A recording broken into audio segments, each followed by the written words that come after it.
All right, welcome back everyone to our daily live for reclaiming your supreme authority, using the law of assumption to take back all the places we've been conditioned to give up our power so we can really know what it's like to be the operant power. It's like a soul creator, the only generator. So we can really know what it's like to decree something, desire it, and right. Our eyes are going to project it out. Our senses out here, instead of passively receiving it, are going to be like, yeah, here it is. It's crystallizing. And the mirror is going to be just that, a mirror, instead of something that we are contending with, we are bartering with, we are facing consequences with, all of that. We're actually neutralizing the mirror. So it really can make sense that it's you pushed out. We're going to go deeper into the workshop tonight. Again, this entire workshop is a script that is in the Unmasking course, which is available now in case you want the full script. If you've been following along, let's just keep going. If you're new, be sure to check out the other videos if you want to do this incrementally, which I do suggest. And then, of course, I do suggest keep it going until it is the new conditioning, okay? As we jump into this next part, we're going to go more into the art of revision. And I do find revision is the crux of the unconditioning of all these conditions that were imprinted on us before we had a say, before there was that conscious awareness, right? And so this is where, as these different elements come up, as you'll see as we teach it, learning how to, yes, see that it happened, see that was conditioned within you, kind of see how that's still playing out. It's important, right? It will make things make a lot more sense if you still are stuck in patterns where like the SP is showing up in a way that is not favorable, right? If love still seems like sacrifice, if love still seems hard, if love still seems like it is a battle, I mean, depending on what you grew up with too, it's conditional love. It's earned. There's punishment. There's these weird norms around like gender or culture that can be, again, not tuned into who you really are and what you really desire. The biggest thing that I've done with clients from all around the world is revision. It is a session is always revision, because whatever we grew up with too, you know, a part of us might still be trying to please our parents, which is why we still don't feel we can have our full desire. A part of us still feels like, you know, I've worked with clients that had arranged marriages. I've worked with clients that, you know, if the person wasn't the same religion, if the person wasn't the same status of wealth, there was a disapproval. And then to the subconscious mind, that felt deeply unsafe, right? And yeah, we would spend time revising, you know, the parents accepting and all that. But ultimately, that's still conditioning your desire. So as we go into this, we revise our past. So conditional love is just not even a thing anymore. Love is whatever you want it to be. Love is whatever you are generating it to be, whatever your standards are. That is the love that we are generating. That's the one that we are going to see reflected, not based on some old world with some old hierarchy and whatever. That isn't to your preference, because that will always condition your desire versus what's your true authentic desire. That's the one we're here to manifest. So let's listen in. You stand before the group, a fierce embodiment of unshakable power and supreme authority. The session has taken them deep into the tactics they've endured, the wounds they've carried, and now it's time to pull them out fully, completely. You're about to guide them through a comprehensive revision of every pattern, every learned behavior that has kept them shackled to a life of conditional love, punishment, and reward. This is the moment where they reclaim their power, where they rewrite their reality from the ground up, and where they become the master manifestors they were always meant to be. Midday, the room is silent, the air thick with anticipation. They're ready and you can feel it. They're on the edge, teetering between the old and the new, between the lies they've been fed and the truth they're about to claim. We've covered a lot. You begin. Your voice a low, sultry command that draws them in. We've dissected the tactics, the manipulation, the lies, but now we're going to do something more powerful than just understanding. We're going to revise, we're going to rewrite the entire Inner Conversation LLC 2025 59 narrative of your life, the patterns that have kept you small, the conditioning that has stripped you of your power. And we're going to do it with the authority of a dominatrix, with the grace of a panther, with the supreme power of the law of assumption. You see them sit up straighter, the energy in the room shifting, sharpening, as they prepare for the transformation that's about to take place, revising the patterns of conditional love and punishment. You start with the most insidious pattern of all, conditional love and punishment. The idea that love must be earned, that affection is doled out only when one behaves according to someone else's whims. Your parents, your caregivers, your teachers, you say, your voice steady, powerful. They taught you that love is conditional, that you must behave a certain way, achieve certain things, meet certain expectations to be worthy of love. They punished you when you didn't, rewarded you when you did. And you've carried that belief into every relationship, every interaction. But today, we're erasing that lie. You pause, letting the weight of your words sink in. You're going to revise every memory, every moment where you were made to feel like you had to earn love. You continue. Your voice a purr that wraps around them like a protective embrace.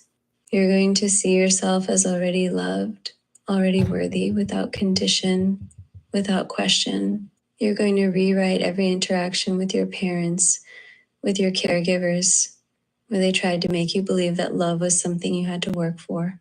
You're going to assume the feeling of being loved unconditionally, of being cherished simply because you exist. And you're going to let that feeling take root in your consciousness, replacing the old pattern, the old lie, with the truth. Okay. So this is where you actually are going to take the time to do that. So the way you would do this, the way I do this with clients, is I want you to take a moment to allow whatever part of you, right, whatever age that is alive that wants to be like heard and seen right now, to come forth. And without judgment, just the part of you, the first time that you can recall feeling unloved, the first time you can recall feeling like, oh, so-and-so, my caretaker, whoever it is, in this moment, right, they are disapproving of me, or they are upset with me, or I did something wrong, right? There was some type of expression of love that occurred and it was rejected in some way. So just take a moment to be with a memory. And because there really is no past, it's like it's alive inside of you. There's an assumption that's coming up. And this is where you can say it out loud, or you can pause and write this down. But I want you just to notice, what's the first thing that comes up? Where was the moment where you felt like, oh, the love just stopped? Something else is happening right now. And just note what was happening. Do you remember what you were asking for? Do you remember what the caregiver, the person, the authority at the time did, said, how they acted? Or didn't act, right? If there was a complete neglect. And just be with that emotion. Don't dismiss it. Don't analyze it. Just write it down and notice it, and be with that version of yourself like we did yesterday. And I want you to, make contact with that version of yourself. Be with them right now and be like, I'm your authority. I'm your caregiver now. What is it that you wanted? What is it that you needed? What are we making meaning of just happened? I want you to tell me so I can give you what you needed, not so I can yell at you. You're not in trouble. Did you not perform something well enough? Did you not know something and got in trouble? Did you, ask for attention and a sibling needed it, or the caretaker wasn't able to, right? And see if you can just kind of hear them express what it was. So I'll use an example, right? Mine would be, I was learning to read and I wasn't doing it fast enough. And I remember the anger and the hostility and getting yelled at. And I could remember kind of that first time, like the yelling was so directed at me that my brain scrambled. And I think I almost, the child in me is literally like, I'll never read. I will never read. Like, this is so hard. What have I done? And then this other part of me that was like, I need to learn to read better than anyone in the world so that never happens again. And so you want to write down, right, what was the kind of initial reaction? And what's the meaning about love, right? If I don't perform for love, if I don't do it fast enough, if I don't know that they need me to do it quickly, if I don't get it just right, they're going to get upset. And like their love, their patience will turn on me. And just see if you can find kind of the assumption that essentially ever conditioned love from being eternal, always there, nonstop. It's your world, is all about you. Can't do it wrong. It's unconditional. And this is where you would revise it. Now, you can revise it where starting with just the assumption, just the belief, right? So it's like, nope, love is unconditional. I can do no wrong, especially if I'm learning something or I'm doing something with someone that's helping me. They just support me. We could have been there for 10 years learning how to read and they'd do it with me. I can do no wrong. I can struggle. I can make a mistake and they still love me, right? I can be totally confused and have my own outbursts and they still love me. And even right there, right, there's an image right there. There's a revision in that moment. And so you want to give them some type of unconditional assumption that unveils the truth of love, right? Because for you in your now and all the younger parts of you, that is your truth. The love is always available. You can do no wrong. In your world, love is unconditional. It is not based on performance. Love does not mean earn it, punishment. Like it's always there, no matter how you're acting or what's going on. And then the next step, if you want, would be to like an inner conversation between that younger version of you and the caretaker, or the younger version of you and yourself. That might be easier. Of like, what did that younger version of you need to hear?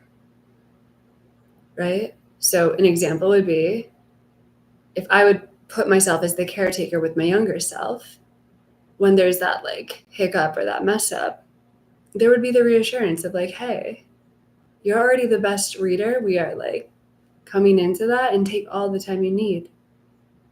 Take all the time you need. I'll be right here. Endless time, endless patience for you. It's okay.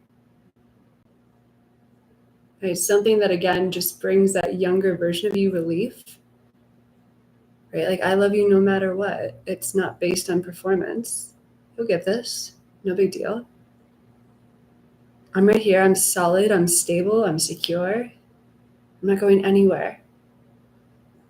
So you find the conversation and then the reply too of your little one, that new assumption where, oh, okay, as I learn new things, or as I am whatever the thing is, looking for love, looking for attention, looking for guidance, it's always there. It's always responding to me. It's always showing up when I need it. It's completely unconditional. Whenever I need help, whenever I need affection, whenever I need whatever it is, there's always the person I need it from right there. Always right there. So that's how you revise and start to really look at, okay, where are these parts in me? And they'll just come up automatically, or it's probably happening in your life right now. That's why you don't have to search for this stuff. What's going on in your life right now? And just ask, okay, what part of me, right, was looking for love and it got rejected? Or was taught love means whatever is happening out here? And then take that 5 minutes to revise it. Right? And this is how we really actually uncondition all the conditional knots that we're taking on in our upbringing. Let me know your thoughts in the comments. What came up for you, what you are revising it to. And again, ideally, what I like to do is after I kind of take this time with my, younger self, then you bring it to the now of, okay, if that's true now, that no matter what state I'm in, if I need love, attention, affection, that person is always there for me unconditionally. What would my eyes be seeing right now? Right? What am I decreeing? What am I bringing into that space? And then the adult version of us can decree that. The adult version of us can say, okay, whenever I need love, affection, attention, or to learn something, the guidance is there, and it's patient and it's kind. The people that are here for me are always, within arm's length, And I could be like losing it, and they're just like, it's totally cool. I got you. Okay, I see a question. Let me see if I can do this live. We are coming to a close, but let me look here. How do I apply this to a work situation where I'm not valued? Constant injustice where someone who is lying gets favored and I get the blame. Okay. So what I would do with that, right? Obviously, if we were in a one-on-one, we would go much deeper into this, but I would just ask yourself, right? Ask whatever comes up, what part of me,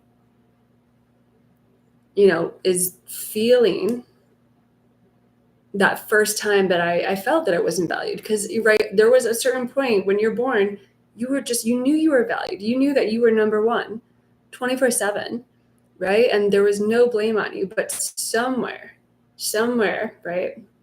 Someone did the tattletale, someone blamed you, someone got mad at you, someone projected onto you. And that part of you, right, again, the healthy part of you was like, this is not correct. I don't like this. But also that part of you is like, this is apparently something that can happen, right? And so you would take a moment to see if you can recall that part of you. And it's okay if it's not obvious. It's just more like an age. And be with them. And you go in as the caretaker, right? And you tell them what they need to hear about their work. Tell that younger version and your current version, right? And so with something like that too, like what do you need to hear around your value? And who would you hear from? Current bosses, current colleagues, right? And if that younger part of you did make itself known, who is the caretaker that needed to value you in that moment? Or you go in as yourself. And then whoever was blaming, whatever that was, that's what we decree, right? I'm always valued. Like, I'm flawless. I don't take blame in this world. This is my world. Absolutely not. And so with that too, whatever the blame is, you're not taking that on. And then if there's someone in mind, right, that wherever the blame is coming from, either you can hear them take accountability, you can hear them apologize. That same person, you also want to hear them tell you how valued you are. And so you retip the balance, and then you come back into your adult self where you're decreeing, right? In my world, I am always known for my value. And I hear from this person, this person, this person. I'm always hearing my praises saying to me every day, right? And no blame can land on me. I am faultless. I am perfection in this moment. Everyone in my world takes accountability. Everyone. And then with the inner conversations, right? To me, it's like I play with that until I kind of feel the emotional charge start to relieve itself. And if you kind of get to the root of wherever that started, wherever that showed up, and you revise it, ideally you would feel that younger part of yourself kind of, okay, it's never actually my fault. And that doesn't happen anymore in my world. That is it's just no longer a reality. We just shifted into the true one where I'm always valued. Nothing triggers my peace because, right, I'm flawless, I'm blameless, and everyone takes accountability. Plain and simple. And that is what these senses now have to generate. All right, give it a go. Let me know in the comments. I'll see you all tomorrow. Thank you for the question.